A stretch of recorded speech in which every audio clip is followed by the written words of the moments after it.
Hello, everyone, and welcome back to another Babylon 9's match preview show with myself today. It's Burnley at home, a massive game, and for the first time in a very long time, I'm saying this since February of this year, West Ham have a chance to win back-to-back home Premier League games. And under Nuno, he's got his first win against Newcastle. He'll now be looking to continue that form into the Burnley game, which is a huge game.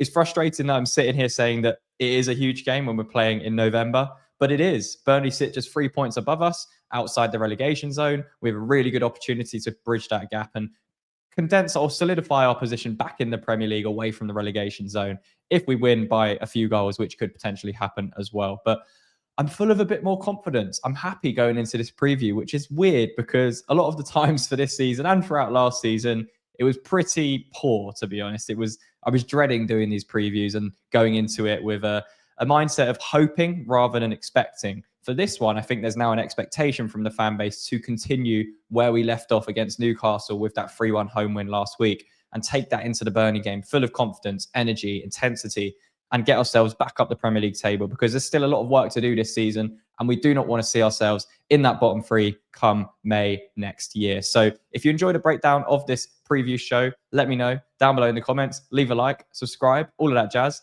and let's get into it. So when we're looking at both West Ham and Burnley's seasons so far, it's clear that both have struggled. And I think when we look at Burnley's statistics so far, it's very different to the season that they had last season in the Championship, where they were, conceding very, very minimal goals, defensively very solid. The Premier League's just a different ball game, and we're going to get into that in a bit more detail very shortly. But let's take a look at West Ham's stats so far this season, and based on the actual versus expected data. So we find ourselves now on 7 points with 10 goals scored, 21 goals conceded, and we find ourselves in 18th position. So we've gone up a space, which is fantastic. And when we look at the expected data, 8.57 points. So we're below expected marginally.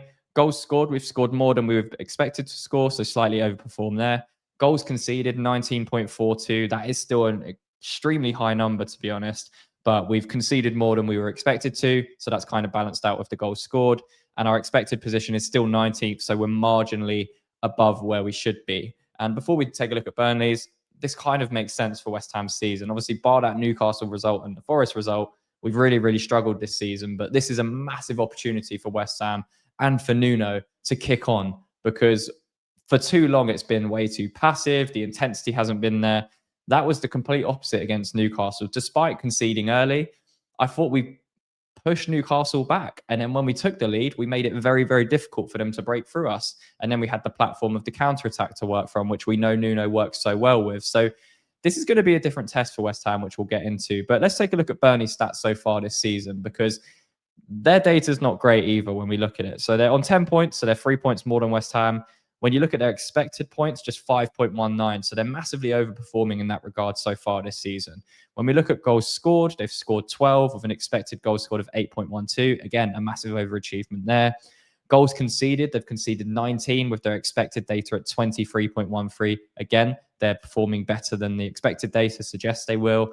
And when we look at the expected position, that kind of tells the telling story of this season for Burnley so far. So although they find themselves in 17th, based on expected data, they should be bottom of the league at the moment. So when we talk about Burnley, obviously they've been up and down in the Premier League Championship for a while now. They haven't really been able to get that consistency in recent seasons in the Premier League.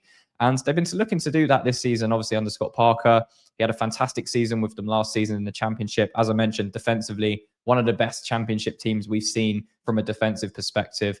And they deserved their promotion to the Premier League. And when you look at a team like Sunderland, who are absolutely flying, definitely performing above what their fans expected them to do at the start of the Premier League season, and you compare them to, say, a Burnley, which is a good contrast because they both got promoted and they're both looking to continue and stay up in the Premier League.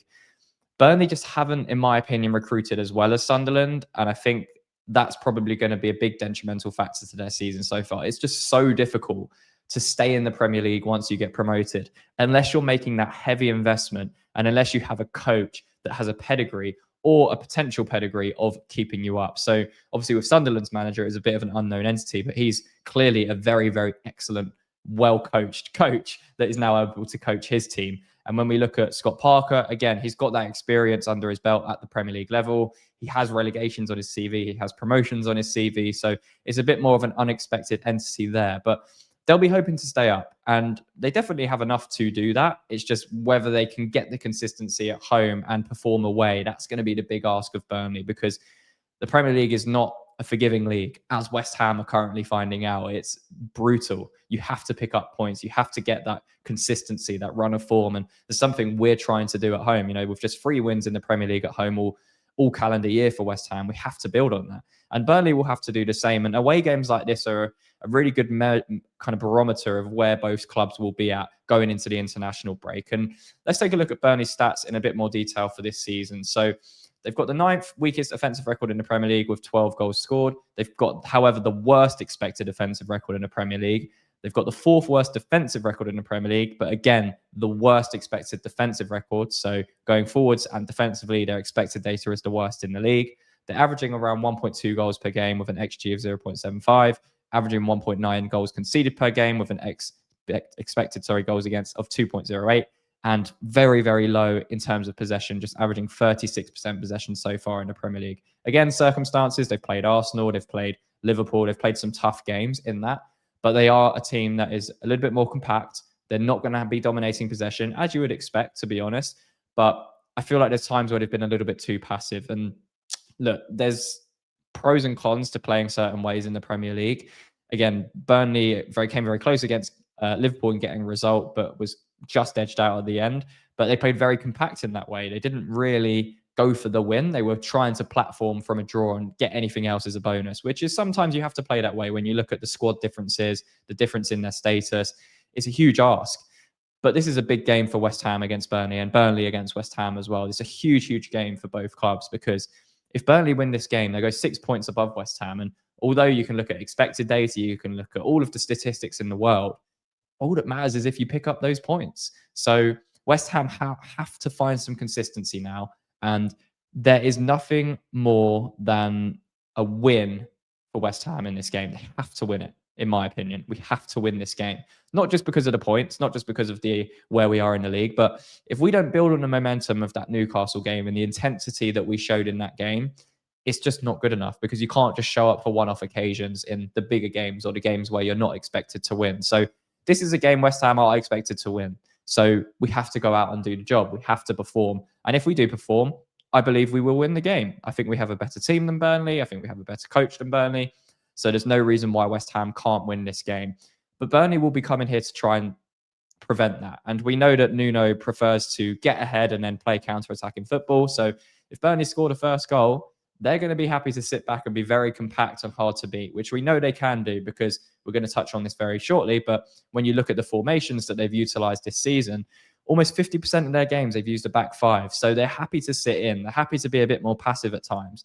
So when we're looking at, Burnley in isolation, they're going to be a team that can be versatile in how they set up. They're going to be very difficult to break down at times, but we're going to have to be patient in these games and hope on the quality of a Paqueta, who was excellent against Newcastle. Fernandez, again, very, very good.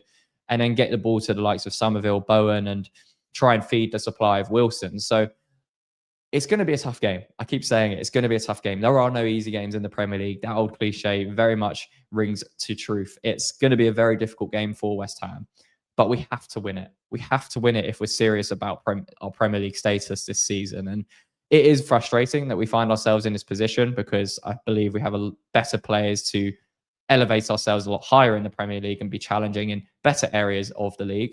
However, we are where we are. We have to face the realities of that. We have to face the facts. And Nuno has to continue working on this group of players. And one person I have to mention is Freddie Potts, because as I mentioned in the Newcastle review, he was excellent. He was everything we needed from that holding midfielder position against Newcastle. And for the first time in a long time, it looks like this is West Ham's best 11 on paper and actually transferring into the game. It looks like that is the best of what we can do realistically. Maybe barring 1 or 2 changes, you could argue Magassa could come into the midfield for, say, a Fernandez or a Potts, but I don't believe he should at the moment. And I don't think he's better than either of those individuals on what we've seen so far. Again, you could argue, is our defense the best with Mavropanos out? Again, there are question marks over that. But pretty much this is West Ham's best 11 at the moment. And I think deploying that against Newcastle gave us a really good platform to get the result we did. And we saw the intensity, we saw the energy, we saw the resilience, which we haven't seen so far this season. So West Ham will be going into this game full of confidence. Burnley obviously suffered their defeat to Arsenal. Arsenal are just a fantastic team, an excellent team, one of the best teams, if not the best team in Europe at the moment. So there's no, there's no shying away from that. They were expected to lose that. That's fine. This is a big game for Burnley. As I mentioned, it's a big game for West Ham. It's also a very big game for Burnley because if they can win this and put themselves a little bit ahead of the rest in terms of the relegation zone going into the international break, again, it just breeds confidence, gives yourself a sigh of relief going into the next fixtures after the international break.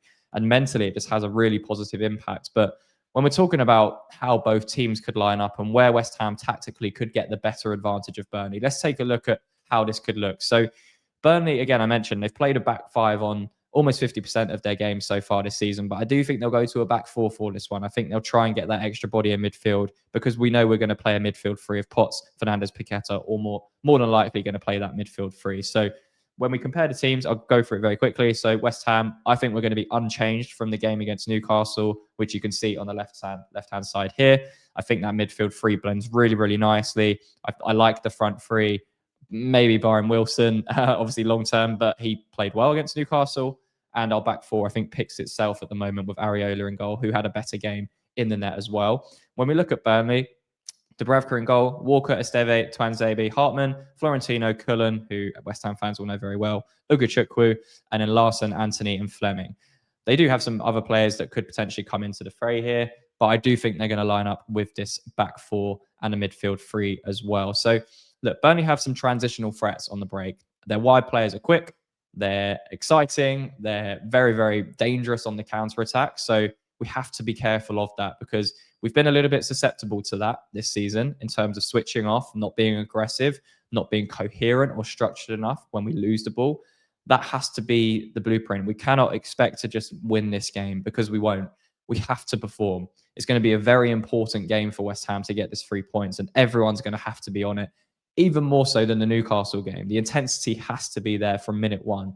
Otherwise, we won't get the result that we need and we want as fans and as a club. So I think the midfield battle is an interesting one. I think obviously we've got Potts, Fernandes, Paqueta, as I mentioned, really, really nice blend there of what Potts brings with his energy levels and his intensity defensively, what Fernandes and Paqueta bring from a transitional perspective and a creativity perspective, but also an industrial perspective. I thought Paqueta and Fernandes worked extremely hard in front of Potts, which helped him out against Newcastle. They have to do the same against Burnley because, as I mentioned, Ugochukwu, they're wide players.